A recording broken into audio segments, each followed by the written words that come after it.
ইসলামে তো নারীদের পর্দার বিষয়ে কথা বলছে, আপনাদের পর্দা বলতে আপনি কি বোঝান? আগে I would like to know from you, what does পর্দা mean? পর্দা মানে হচ্ছে হিজাব করা। হিজাব মানে হচ্ছে কি, আল্লাহ কোরআনে যতটুকু বলেছেন, আপনি সূরা মায়েদার 59 নম্বর আয়াত খুলে দেখবেন, সেখানে আল্লাহ কি বলেছেন যে নারীরা তাদের পর্দার যে জায়গাগুলো, যা তাদের যে সাধারণত যেটা প্রকাশমান, যেটা চেহারা, যেটা হাত আমার কাজ করতে লাগবে, সেটা ব্যতীত তোমরা তোমাদের গাকে ঢেকে রাখবে। আজকে এখানে যে নারীরা এসেছে, কেউ কি বেপর্দা হয়ে এসেছে? প্রত্যেককে স্বাধীনতার সাথে, পর্দার সাথে আল্লাহ যতটুকু বলেছেন তোমাদের চাদর তোমাদের গায়ের উপর দিয়ে রাখো, সেভাবে সবাই তারা এসেছে। কিন্তু আপনি ধর্মের নামে নারীদেরকে প্যাকেট করবেন, বাক্সবন্দি করবেন, তাদেরকে সমস্ত কার্যক্রম থেকে আটকে রাখবেন, সেটা আল্লাহ রাসূলের শিক্ষা নয়, সেটা ইসলামের শিক্ষা নয়। রাসূল সাল্লাল্লাহু আলাইহি সাল্লাম বলছেন, সিনফানে মিন আহলিন নার, পৃথিবীর মানুষ শুনে রাখো, দুই শ্রেণীর মানুষ জাহান্নামে যাবে, আমি তাদের দেখিনি।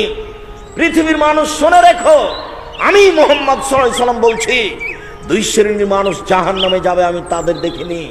এক শ্রেণীর মানুষ, ওদের হাতে থাকবে লাঠি, কাজ নাবিল বাকারে, গাভীর লেজের মতো, একদিক মোটা একদিক চিকন, এজরেবুনা বিহান নাস, তারা তা দিয়ে মানুষকে মারবে, এরা জাহান্নামে যাবে, এদের আমি দেখিনি। আরেক শ্রেণীর মানুষ নিসাউন, মহিলা, কাসিয়াতুন, কাপড় পরে থাকবে, আর এতন, উলঙ্গ। আল্লাহ রাসূলের মুখের ভাষা, তার মুখের আরবি ভাষা, হাদিস বুখারী মুসলিম।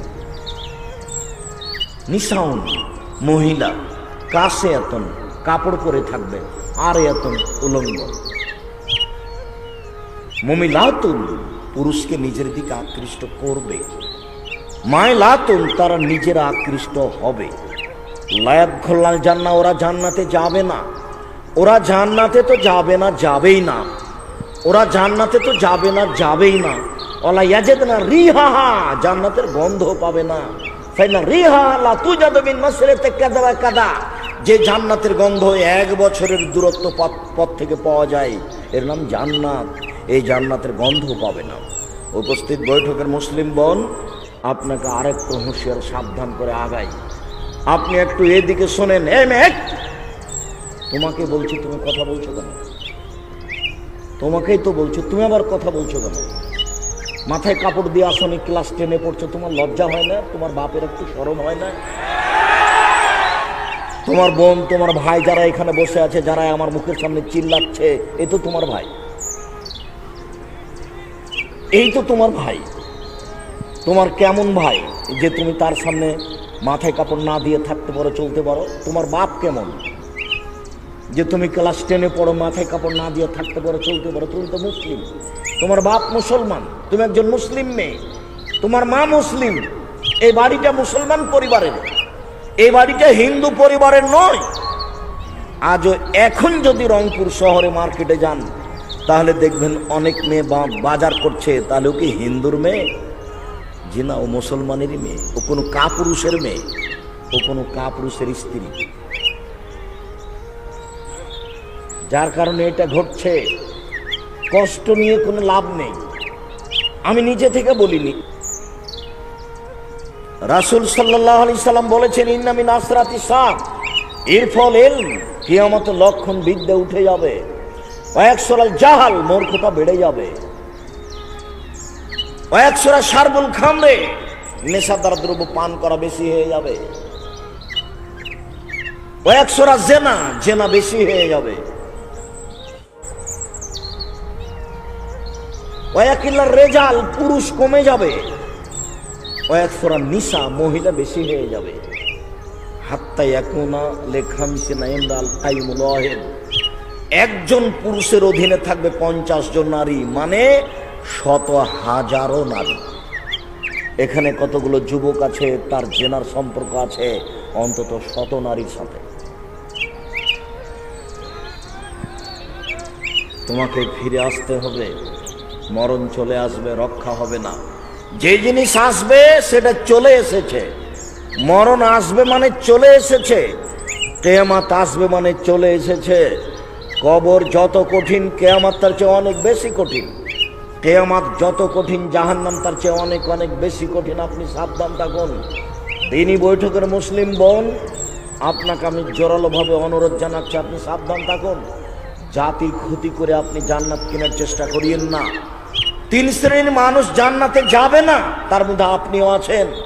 3 শ্রেণীর মানুষ জান্নাতে যাবে না, তার মধ্যে আপনি আছেন। রাসূল সাল্লাল্লাহু আলাইহি সাল্লাম বলছেন 3 শ্রেণীর মানুষ জান্নাতে যাবে না। 1, মুদমিনুল খামর, যারা নিয়মিত বিড়ি, তামাক, জর্দা, সিগারেট, গুল, নেশাদার দ্রব্য খায়, পান করে, তারা জান্নাতে যাবে না। 2, আর রাজালাতু মিনান নিসায়ে, পুরুষের বেশধারী নারী, যারা পুরুষের জুতা স্যান্ডেল পরে, যারা পুরুষের শার্ট প্যান্ট পরে, যারা পুরুষের পোশাক পরে চলে, ওরা জান্নাতে যাবে না। 3, অদায়ুস আল্লাযী কুরফি আলাল খাবাসা, যে তার বাড়িতে বেহায়াই সুযোগ দিয়েছে, ও জান্নাতে যাবে না। 3 শ্রেণীর মানুষ জান্নাতে যাবে না। উপস্থিত বৈঠকের মুসলিম বোন, আপনাকে আর একটু সতর্ক করে আমরা এখানে ফিরে আসছি। আপনাকে দেখলো তো আমি কষ্ট পাই। আপনার হাতে তাবিজ আছে, গলায় মাদুলি আছে, আপনি তো মুশরিক, মরে গেলে জাহান্নাম হবে। মাদুলি এখন খুলে ফেলে দিয়ে যদি মরেন, জান্নাত হবে। আংটিটা খুলে ফেলে দিতে হবে। বালা আছে হাতে, বালাটা খুলে ফেলে দিতে হবে। ও লোহার হোক না, তামার হোক না, রাবার হোক, যেটাই হোক, খুলে দিতে হবে এখনই। তাবিজ, মাদুলি, যা কিছু আছে, যাতে অসুখ বিসুখ ভালো হয়, সব খুলে দিতে হবে। মরলে মুসলমান, থাকা অবস্থা মারা গেলেও মুশরিক, জান্নাত পাবে না ও। মান তাআল্লাকা তামিম ফাশরাকা, কেউ যদি শিরক তাবিজ ঝুলায় তাহলে সে শিরক করবে। উপস্থিত বৈঠকের মুসলিম বোন, আপনাকে বলছি, আপনি দেখেন, আপনাকে বলছি কয়েকটা কথা। 1,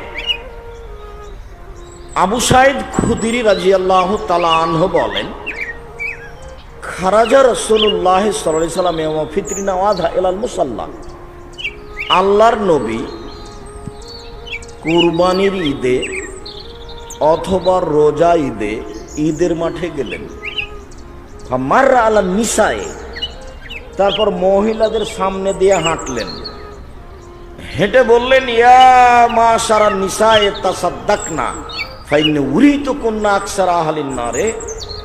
মুসলিম মহিলারা শোনো, আমি তোমাদেরকে বেশিরভাগ জাহান্নামে দেখছি, তোমরা দান করো।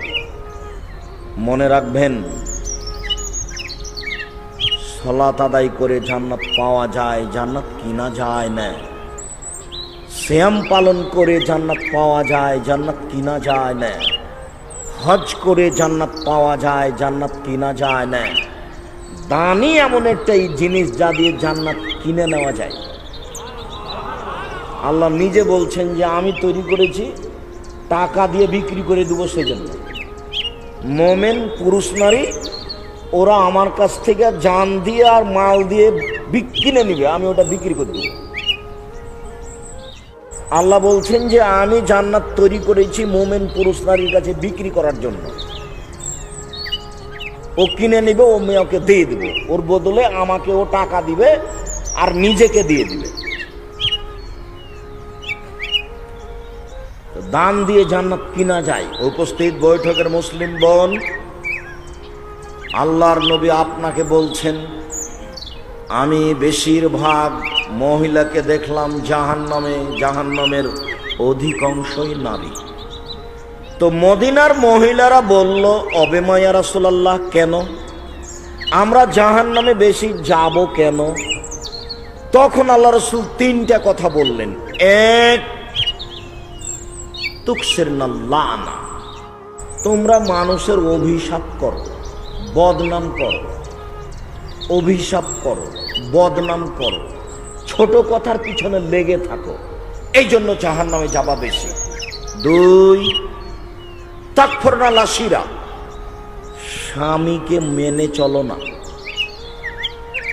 ইয়াকফুরনা লাশিরা, স্বামীকে মেনে চলে না, এই জন্য জাহান্নামে যাবে। এই দুটা বললেন। তারপরে বলছেন, তোমরা শোনো, মারা আইতো আকে নাকে সাথে আকলি ন দিনিন আধাব আল রুব্বিল রাজুলিল হাজম মিন এহদা কন্যা, আমি তোমাদের চেয়ে দেখিনি কাউকে যে বুদ্ধিমানের বুদ্ধিকে নষ্ট করতে পারে। তোমরা এমন জাতি যে বুদ্ধিমানের বুদ্ধিকে নষ্ট করতে পারো। আমি দেখিনি তোমাদের চেয়ে কাউকে যে বুদ্ধিমানের বুদ্ধিকে নষ্ট করতে পারে। তোমরা এমন জাতি যে বুদ্ধিমানের বুদ্ধিকে নষ্ট করতে পারো। একবার হাসি মুখে কথা বললে যার সাথে বলো তার ঈমান বিক্রি হয়ে যায়। তোমার নাম্বার ধরে রাখে, তোমার সাথে কথা বলার জন্য চেষ্টা করে, মানে তুমি ঈমান তার কাছে বিক্রি করেছো।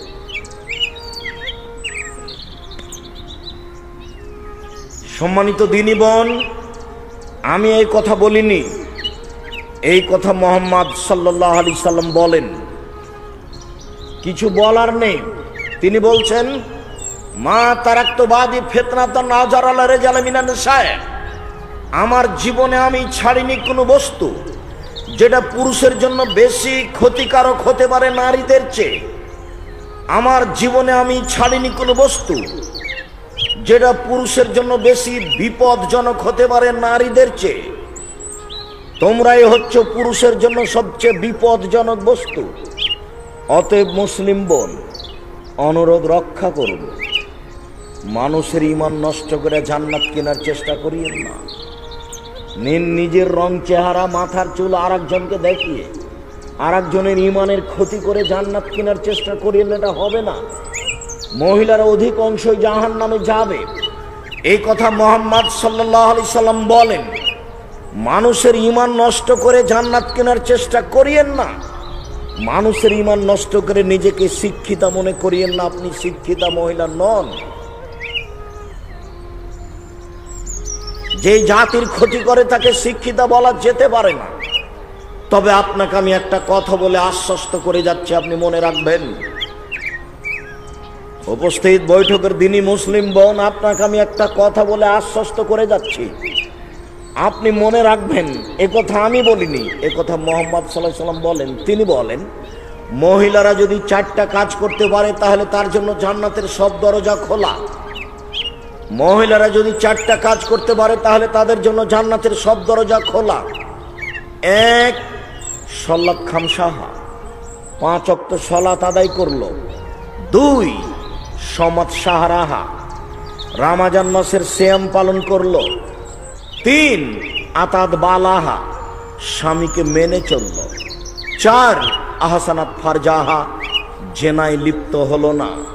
এই 4টা কাজ করলে জান্নাতের সব দরজা খোলা। আপনাকে আমি আবারও কথা বলতে নিষেধ করছি, আপনি এই 4টা কথা মনে করে যান। 1, 5 ওয়াক্ত সালাত। 2, রমজান মাসে রোজা সিয়াম। 3, স্বামীকে মেনে চলা, তিতে লাগলেও মিঠা লাগলেও। 4, জেনায় লিপ্ত না হওয়া।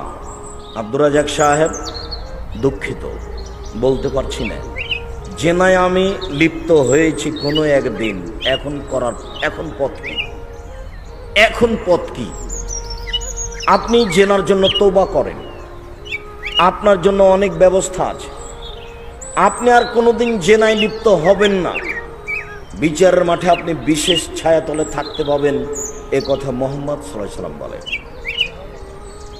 2, জেনা বন্ধ করতে পারলে আপনি সব বিপদ থেকে বেঁচে যাবেন, যে কোনো বিপদ। আব্দুর রাজাক সাহেব, প্রমাণ আপনি জানেন। ওই যে 3 জন লোক রাস্তায় হাঁটছিল, বৃষ্টি আসলো, গর্তে ঢুকলো, পাহাড় এসে মুখের উপরে পড়লো, এরা আর বের হতে পারবে না। তো 3 জনের একজন বলল, বাপ মাকে ভালোবাসি, পাথর সরিয়ে দাও, দিলাম। একজন বলল, একটা লোককে কাজে নিয়েছিলাম, অর্ধেক দিন কাজ করার পরে চলে যাচ্ছে, আমি বললাম বিনিময় পয়সা নাও। বললো নিব না, রাগ করে চলে গেল। আমি ওর টাকা দিয়ে জিনিস গরু ছাগল বেশি করলাম। একদিন এসে বলছে অর্ধেক দিনের পারিশ্রমিক দিন। আমি বললাম গরু ছাগল সব নিয়ে যাও। বলল মজাক করবেন না, একদিনের টাকা দেন। আমি বললাম মজাক করিনি, সব নিয়ে যাও, তোমাকে সন্তুষ্ট করার জন্য করেছি। সব নিয়ে গেছে, পাথরটা সরিয়ে দাও, দিলাম। 3য় জন বলল, আমার চাচাতো বোনের সাথে আমি জেনা করতে চেয়েছিলাম, সে মহিলাদের মধ্যে সুন্দরী, আমাকে বলেছিল 100টি স্বর্ণ মুদ্রা লাগবে। আমি গরিব মানুষ, হাড় ভাঙা পরিশ্রম করে 100টা স্বর্ণ মুদ্রা তার হাতে দিই।